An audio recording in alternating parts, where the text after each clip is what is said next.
Okey, Assalamualaikum. So, untuk kelas hari ni cikgu buat rakaman lagi lah, rakaman YouTube. So, kita tak buat lagi lah Google Meet sebab mungkin ada masalah beberapa pelajar yang tak dapat ikut sama. Okey, kita sambung balik berkenaan dengan latihan tu. Cikgu harap setiap pelajar lah, tak ada seorang pun yang tertinggal untuk menjawab soalan bagaimana kita nak mengenal bahan mana yang dibuat daripada atom, molekul atau ion. Okey,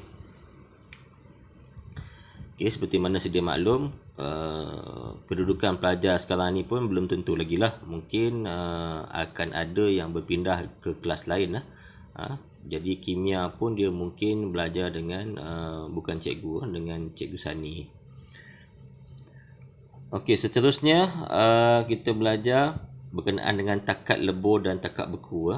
Cikgu harap korang nampaklah cursor ni ni cursor ni. Okey, takat lebur dan takat beku.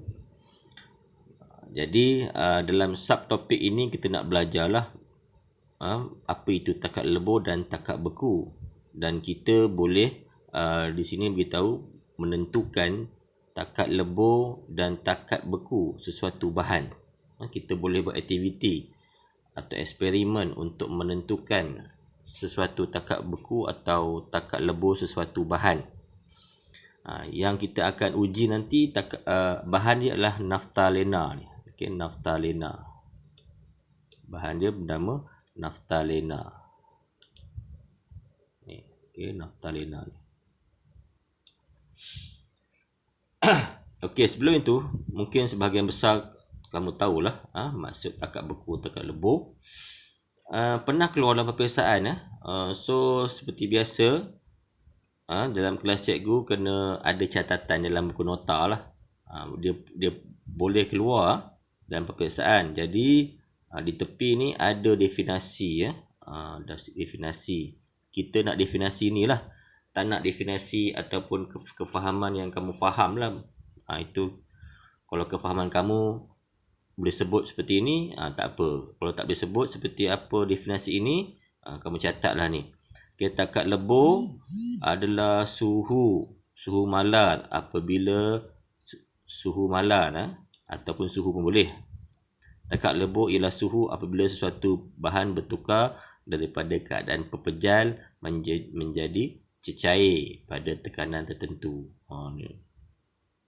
Takat lebur ni ringkas ceritanya adalah satu suhu yang kita dapati bahawa bahan itu telah bertukar daripada pepejal menjadi cecair. Manakala takat beku adalah satu nilai suhu apabila bahan bertukar daripada cecair menjadi pepejal. So kau catatlah ni. Kena sebiji macam ni. Okey. So kita akan buat aktiviti ni. Jadi memandangkan kita tidak bersua muka, jadi susahlah cikgu nak menerangkan aktiviti ni. Mungkin kamu cikgu tak pasti kamu dah belajar semasa lower form berkenaan dengan aktiviti menentukan takat lebur dan takat didih takat beku naftalena. Naftalena ni sebenarnya kamu biasa guna ataupun sebahagian kamu pernah jumpa, iaitu di asrama tu yang dikatakan ubat gegat. Ubat gegat tu naftalena lah. Okey. So cikgu mungkin tak cerita secara detail lah, sebabnya mungkin kita akan buat berdepan nanti kalau suasana keadaan mengizinkan, kita akan buat eksperimen ni lah. Sebabnya biasanya kalau dalam kelas cikgu yang lepas-lepas, kalau cikgu terang secara teori berdegar-degar pun, bila mereka buat eksperimen, mereka menanyakan perkara yang cikgu dah terang dalam kelas. Maksudnya selagi korang tak buat eksperimen, selagi tu korang tak nampak perkara yang berlaku lah. So cikgu mungkin akan go through secara ringkas, tak secara detail lah, sebabnya Selagi korang tak buat, selagi tu korang tak merasa pengalaman menentukan takat lebur. Berapa nilai takat lebur? Contohnya cikgu bagi satu bahan. Bahan apa contoh? Satu bahan lah. Bagi kat kamu, apakah nilai takat lebur? Macam nak buat? Okay. Jadi prosedur dia, okay, cikgu bacakan dulu. Penuhkan 1/3 tabung didih dengan naftalena. Letakkan naftalena dalam tabung didih lah. Kemudian letakkan termometer ke dalam tabung didih. Isikan air ke dalam sebuah bikar sehingga separuh penuh. Masukkan tabung didih ke dalam bikar dan apitkan tabung didih seperti dalam rajah 2.4. Pastikan aras naftalena dalam tabung didih berada di bawah paras air dalam bikar. Okey, kalau tak faham kamu baca banyak kali ni lah. Tapi apa yang cikgu baca tadi, kamu nampak macam ni lah. Ni dia gambar rajah ni. Okey, panaskan air dan kacaukan naftalena secara perlahan dengan menggunakan termometer. Apabila suhu naftalena mencapai 60 darjah Celsius, bila kita panaskan, okey, sudah pastilah termometer ni meningkat. Tetapi tak perlu buat apa-apa sehingga termometer ini mencatat suhu 60 darjah Celsius, baru kamu mulakan jam randik. Okey, kita catat. Kemudian catatkan suhu. Setelah mulakan jam randik, catatkan suhu pada selang masa 30 saat. Setiap selang masa 30 saat, maka akan ada orang tengok suhu dia berapa sini. Sehingga mencapai 90 darjah Celsius. Keluarkan tabung didih. Okey. Kenapa kita panaskan naftalena macam ini? Kenapa kita tak panaskan direct? Okay, naftalena ni kenapa kita panaskan macam ni? Ada beberapa sebab lah. Kita kena rendam dalam air. Okay. Kenapa kita tak panaskan direct sahaja? Boleh saja kan?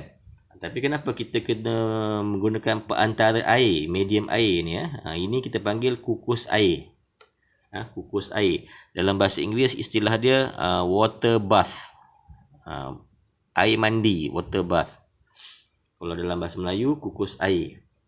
Tujuannya yang pertama adalah untuk memastikan keseluruhan naftalena ni dipanaskan dengan seragam. Okey.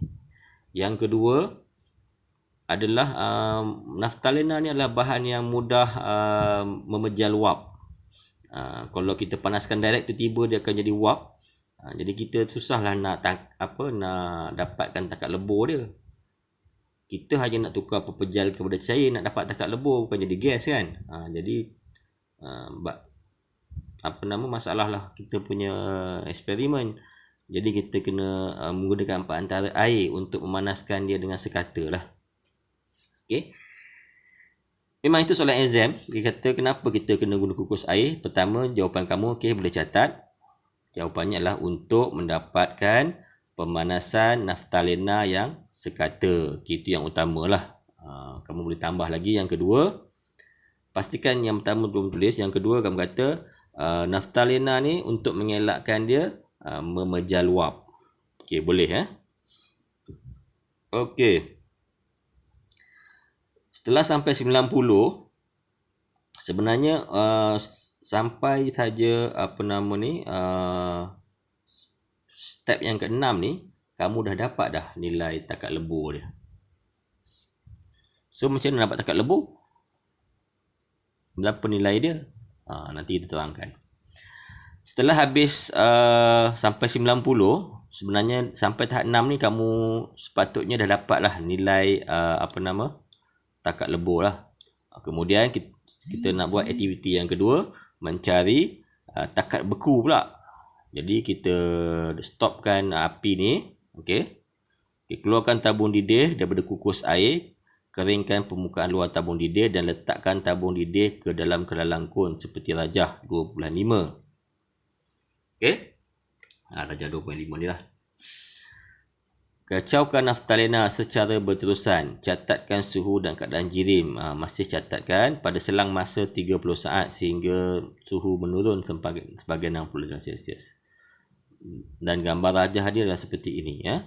Gambar ini dua-dua gambar ni kamu kena lukis sebab pernah ditanya dalam peperiksaan.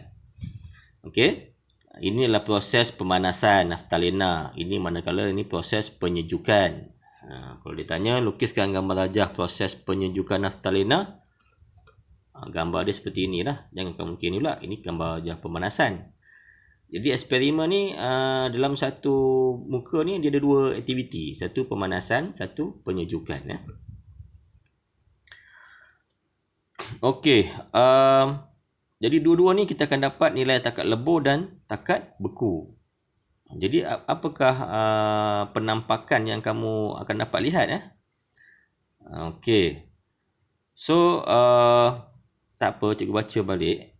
Kemudian daripada sini dah habis, kita kena buat beberapa perkara ya. Yang pertama kat sini ya. Pelotkan graf suhu melawan masa. Okey, suhu melawan masa.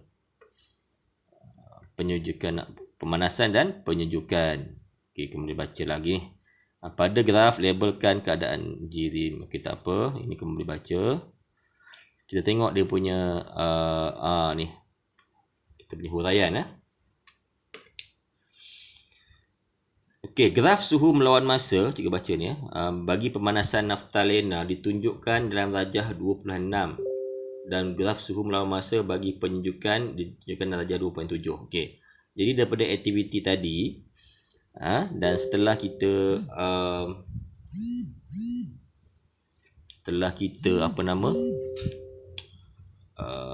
buat aktiviti eksperimen itu dan suruh buat graf tadi, kita akan dapat graf macam inilah.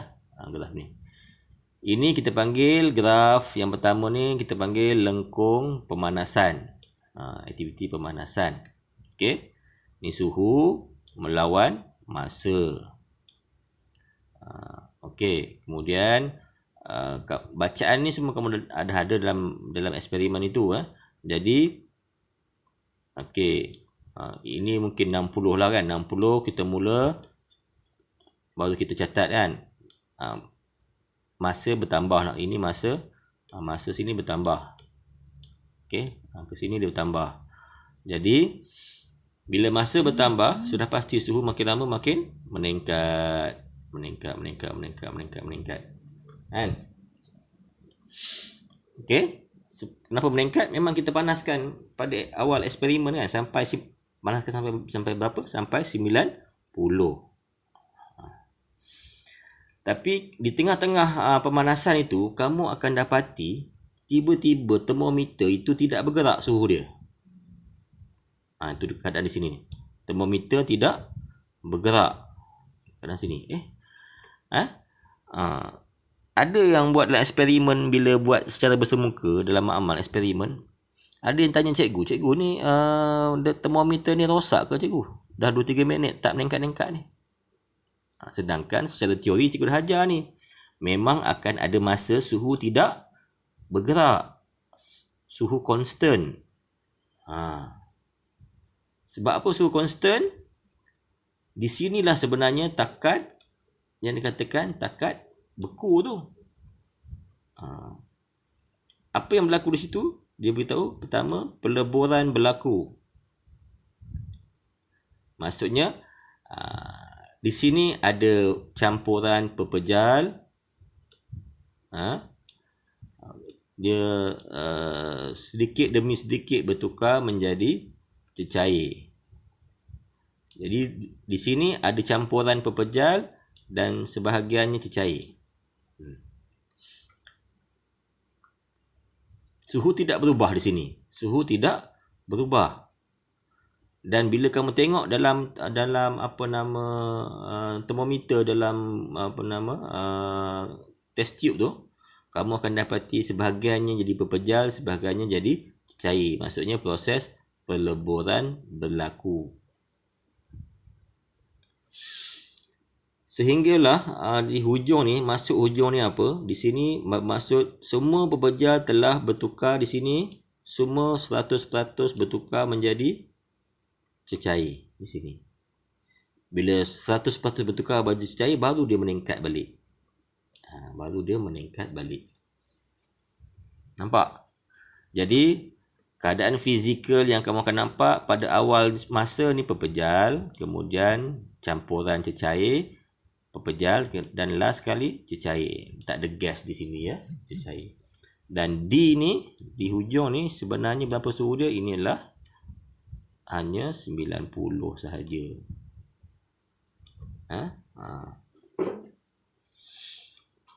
Jadi kita tengok.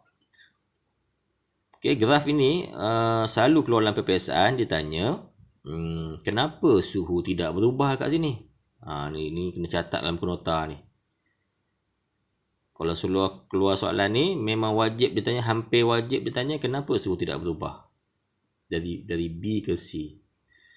Okey, jawapan dia ni. Kerana, tak apa, cikgu baca dulu.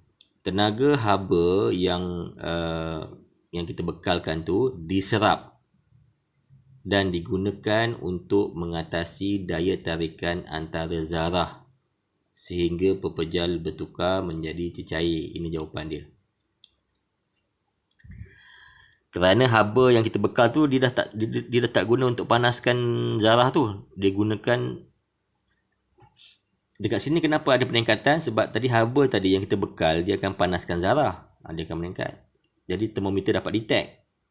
Sampai sini haba yang kita bekal tadi dia dah bukan digunakan untuk panaskan zarah. Digunakan untuk mengatasi daya tarikan yang ada dalam antara zarah tu. Okey. Jadi di situ termometer tak dapat detect. Jadi suhu tu akan constant, akan mala. Sehinggalah semuanya bertukar menjadi cecair. Okey, jadi jawapannya adalah kerana tenaga haba yang diserap digunakan untuk mengatasi daya tarikan antara zarah. Sehingga pepejal bertukar menjadi cecair. Jadi ini jawapan kamu ni kena catat. Kalau ditanya kenapa suhu mala pada A dan B, kamu kena jawab sebiji macam ni. Okey.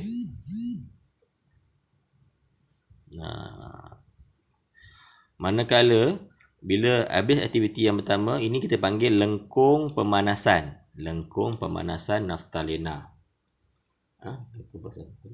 Okey, kemudian untuk aktiviti yang kedua, penyejukan, okey, masih kena guna catat lakarkan suhu melawan masa. Maka kita akan dapati graf yang terbalik lah. Kedudukan tangga yang terbalik seperti ini. Kenapa? Kerana memang pada mula-mula kita sejukkan pada suhu berapa? 90 kan? Bila kita sejukkan, apa jadi? Dia akan, sambil masa berjalan, suhu akan menurun. Okey. Di sini juga dia tidak akan menurun saja. Ada satu ketika, suhu itu macam tadi, dia akan mala. Mala ni. Ini juga ada pelajar jumpa cikgu ni termometer rosak cikgu. Sedangkan benda ni cikgu terang seperti mana cikgu terang kat kamu ni. Kalau kita buat eksperimen pun akan ada juga pelajar jumpa cikgu ni. Dia kata termometer tak betul. Sedangkan bukan tak betul, itu adalah proses. Proses apa ni? Proses takat beku. Okey. Jadi sini apa dia? Cecair. Bila nak takat beku berlaku, bila cecair itu sebahagiannya dah bertukar menjadi pepejal. Dia belum tukar 100% lagi. Dia ada campuran. Tapi kalau di hujung sini, di kawasan ini maksudnya dah majoriti dah bertukar menjadi pepejal. Bila dah tukar pepejal, apa jadi? Dia akan turun balik.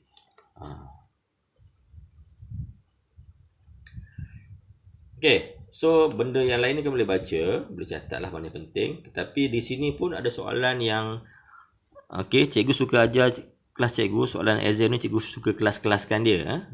Kelaskan mengikut bintang. Kelaskan mengikut bintang hotel. Maksudnya, contohnya soalan ni, agak-agak apa soalan yang keluar sini? Sudah tentulah soalan apa? Kenapa suhu mala? Okey, suhu mala ni cikgu anggap dia bertaraf 4.5 bintang. Maksudnya apa? 4 bintang tu dah kalau kamu pergi hotel 4 bintang macam mana? 4,5 bintang ni hampir 5 bintang. Jadi sangat penting kena hafal lah. Okey, yang di sini dia agak pelik sikit dia punya penerangan. Mana ni? Mana penerangan dia? Ni, takat beku ni. Cikgu baca yang ni. Yang ni. Okey, tiada penurunan dari suhu F ke G kerana tenaga haba yang dibebaskan. Okey, bila sejuk dia akan okey, bila sejuk, okey, cikgu lukis macam mana ni? Sekejap. Okey, cikgu cuba lukis ni keadaan sini ada termometer. Ini apa benda ni? Ini adalah test tube tabung uji yang diisi dengan naftalena, kan? Okey. Contohlah cikgu nak cuba terangkan ni. Sebab dia ayat dia agak pelik sikit ni. Okey. Kenapa suhu tidak berubah? Jawapan di sini kerana tenaga haba yang dibebaskan ke persekitaran. Okay, bila dia sejuk apa jadi? Dia akan bebaskan haba ke persekitaran.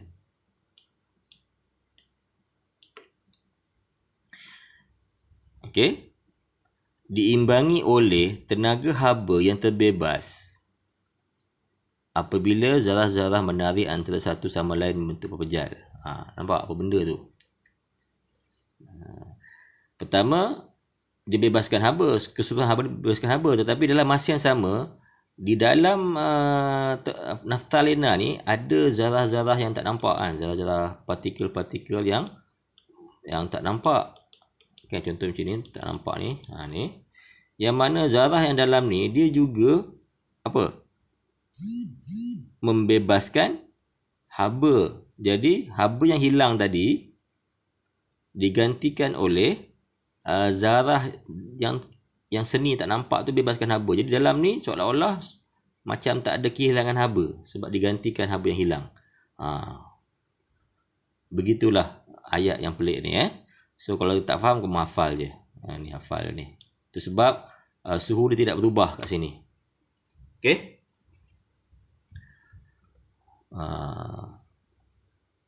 So mungkin kita stop di sini dulu. Kita tengok ada tak contoh-contoh soalan yang berkaitan dengan ni, cikgu akan post kemudian lah. Okey, so itu saja penerangan pendek hari ni lah. Tengok ada masa cikgu sambung lagi dengan topik ni, model atom ni. Okey, jadi setakat ini kita habiskan sini dulu. So terima kasih kelas.